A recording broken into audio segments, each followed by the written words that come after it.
Hi guys, welcome back to Jen on the Road.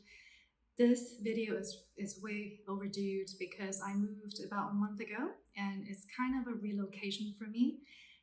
Even though I've been back in Hong Kong for some time, but I was staying at service apartments and now I have signed a longer term lease and I have to get all the furniture again, which took forever. I'm exhausted, but I'm really liking how my apartment is shaping up. So apologies. So this is the video about how to tackle Kilimanjaro. Okay, so I did it in December 2022. So I want to start with talking about when you should go. I think it's very important. So I selected December because I thought it's the dry season. Also, I have a tradition of doing a multi-day long hike after Christmas. And initially I have this perfect plan, right? I selected an 8-day track. And so I would start the day after Christmas on December 26th, and I will submit on January 1st, 2023. So I will see the sunrise, first sunrise of the highest mountain in Africa, also the highest mountain, the highest freestanding mountain in the world. Now, what I didn't know is that December used to be a very nice month in all of East Africa. By nice, I mean it's dry and warm and pleasant. But with climate change, now December is quite rainy, right? So when you do your research, you'll see that there are two stretches of dry season for Kilimanjaro. One is from December to March, and the other one is from June, July to end of October. For the past few years, right around Christmas, it rains on Kilimanjaro. And the same happened to me last year in 2022. So I would say to be really safe, now dry season starts in January, mid-January to maybe March, early March. The summer months, I'm not sure. My guide told me in August, it could be very windy on top. But I think July, August, September should still be fine. And the reason I want to start with the season is because when you decide to do it, should have some bearing on which route you take.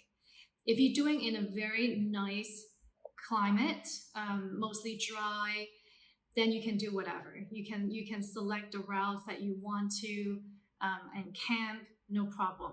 However, if you're doing it during a time where the chances for rain is somewhat high, then you have to really think about this carefully.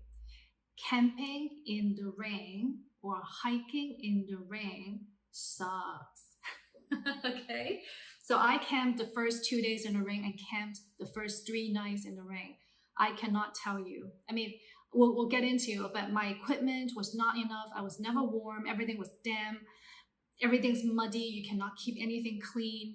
I have to walk some distance depending on the camp. Some are quite close, some are quite far, on muddy soil to go to the outhouse to take care of business. So select your season very carefully if you want it to be pleasant. The hike itself for me was not bad. I'm a long distance hiker and I didn't find it to be so challenging. Altitude was also okay. I'll get into more details later as well. But the camping was excruciating. It's actually my first time camping, so I didn't even know what questions to ask. I rented some stuff, but they weren't sufficient. They weren't good enough. So avoid the rainy season unless you like camping and hiking in the rain, which I don't understand, but some people might. Otherwise, really do it in the dry season.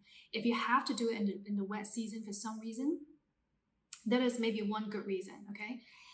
The night before our final summit, I saw a group of French hikers. They seem very professional. They have very good gear. You know, all their tent is like North Face. Mine doesn't have a logo on it. So I was having gear envy. So I went to talk to them and I said, do you guys know December is the wet season? And they said, yes. So I said, why would you still do it in December? And they said, because the snow is the prettiest. In fact, we saw fresh snow, pristine, beautiful, only a couple of days old, right? So if that's important to you, I mean, I don't know how it would look in other times of the year. It was pretty on top. So if that's important to you, then do it in December, end of December, or maybe early January. Otherwise, make sure it's the dry season. If for some reason you have to do it in the wet season, do consider the Marangu route. So there are 7 routes to go up to Kilimanjaro. Marangu is one of the shorter ones. These days they're 6 days. It started off as a 5-day trek, but now they have added one acclimatization day. And I think with that, if you are relatively fit, you should be okay. It makes a big difference. So when it's raining and cold, and you have a shelter to stay in, and you're sleeping on a bed instead of just on the ground, right? So select your season, and that should have a bearing on your route selection as well. So at the moment, there are a total of 7 routes up Kilimanjaro. So I've selected the Lemosho route. It's known to be the most scenic. The Makame, I also heard very good things of. Another route that is popular is the Marangu route. At the moment, it's a 6-day trek, but you get to stay at huts all the way through. One of them is known to be the easiest, and another one is known to be the most technical. So I think in terms of route selection, really choose the experience that you want. I wouldn't be too bogged down by the statistics where it says, if it's a 5 or 6-day route, your success rate is only about 50%. And if it's an 8-day route, it would be like 90 to 95. I think if you're reasonably fit and you do it over 6 to 7 days, I think it will offer you a similar success rate. For me, I talked about them in my previous video. They are an Italian brand called Saliwa. They are high boots, right? So they protect your ankles. They are Gore-Tex, so it's wind and water resistant. They're also temperature proof. I think some of them have a temperature inside, because even in the summer months, your summit day is going to be below 0, right? So you want to make sure your feet are not freezing. So they really worked out for me. You don't have to necessarily buy the same brand, but I think it's a really good brand. They're a bit on the heavy side, but given all the functions, I think it makes sense. They're also very structured. So I actually bumped my toe against rocks and I felt nothing. I actually stepped them into icy cold water by accident. I lift them up, and my foot, that one foot, was not wet at all. So I would recommend them. I think they are great big mountain hiking boots.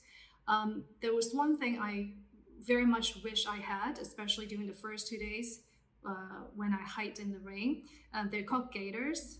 They're just basically a piece of kind of like the lower part of your pants that close out the gap between your boots and your pants. So then the water doesn't quite get in. I don't believe they're expensive. So if you're hiking in the wetter months, I think it's a good investment. As I mentioned earlier, my tent wasn't the best. It leaked. Also, it was really, really big, and it was just me. So it's one of those tents where there's like a little living area. So I have my table and chair there. That's where I take my meals. The fact that it was very big means it's very cold at night, right? So, and also I don't think it's a very good quality tent. So when you're selecting your operator, ask them what tent they're using, right? I think the better ones are the North Face and the Mountain Hardwear ones. The things that worked out for me are like the poncho. My guide got me a poncho, and I don't know how I would survive the rainy heights without it. I rent a hiking post. That also really worked out. It helps when it comes to certain terrains. Headlight. You need headlight. Well, for one, when you go, there's no electricity, right? So when you have to go to the outhouse at night, you need your headlight. Basically, there's no light after like 6:30, 7 o'clock. But be really careful with batteries. Bring extra batteries. I have 2 where I believe the battery is new, but they only just lasted 5 minutes. I have no idea what happened. Maybe something happens with batteries when it's so high in altitude and when it's cold. I don't know, but you need extra batteries. Gloves. So I rented these really thick ski gloves. and I was trying to buy liners. I couldn't find them. But you know what? They barely worked. My hands were so cold, they were purple on summit day. So I think I was told that mittens are better. Regardless what you buy, get yourself a good liner that has some thickness to it. Otherwise, your hands are not going to be warm enough. This is the complaint from almost everyone, right? But it's kind of painful. You really want your hands to be warm. Sunblock. I actually suffered first-degree burns on my face and my lips on summit day because we were kind of in a rush. So I forgot to reapply. And the wind was so strong. It was so cold. The wind was so strong. You kind of forgot about it. But you know, everyone gets burned. It's just a matter of degree on summit day because you have the sun and you have the snow reflecting the sun. So to be honest, if I were to do it again, I would just wear a ski mask. Just wear a ski mask. There's no point getting skin damage from your adventures, right? You have to take care of your skin. Another thing I would have brought is, so at the first and the last camp, the water I was given was actually brown. So they boil all the drinking water, but apparently my operator did not filter it. So I had no other water source, so I drank it, and sure enough, I had stomach pain.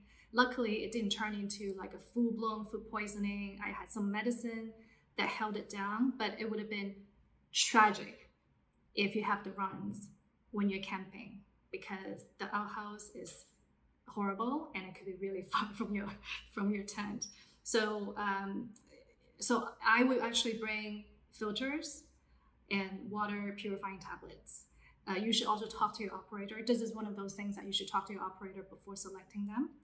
I would also bring a pee bottle. Yeah. So in order to acclimate, you're supposed to drink a lot of water and eat a lot. That helps you get used to the altitude. If you're on Diamox, that supposedly also make you pee a lot. So you're in the tent, you're kind of relaxing, and then you have to put everything on. At night, you have to even put on a headlight, and then you have to go across some distance to a very smelly outhouse. So I would actually have a pee bottle in the tent to minimize the chances that I have to do that. But make sure you write pee or something on the outside so no one gets confused. I would also bring, so I brought my flip-flop because I was traveling before and that's all I have.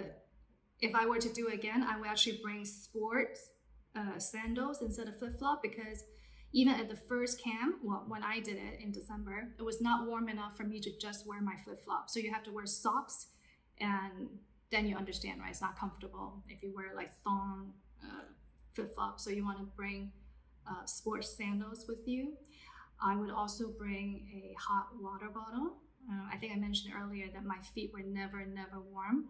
So that would have been very, very helpful. There are other things that you might bring for comfort.